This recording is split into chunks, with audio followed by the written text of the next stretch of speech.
Nasamsam ng higit ₱1 milyong halaga ng pinaghihinalaang shabu ang dalawang indibidwal sa isinagawang drug bypass operation ng Regional Police Drug Enforcement Unit 6 sa Barangay North Fundidor Molo, Iloilo City.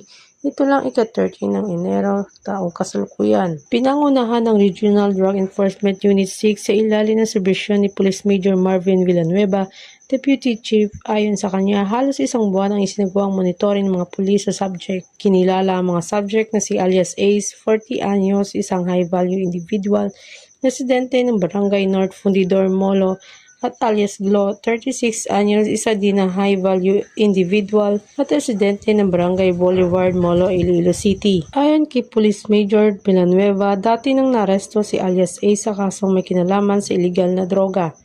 Nabili mula kay alias Ace ang isang plastic sachet na paghihinalaang shabu gamit ang bypass money na nagkakahalaga ng 12,000 pesos. Nasamsam sa operasyon ng humigit kumulang 215 gramo ng illegal na droga na may estimated standard drug price na 1,462,000 pesos. Bukod dito, na-recover pa ang mga otoridad ng 15 sachet na pinaghihinalaang shabu mula sa pag-iingat ng suspect.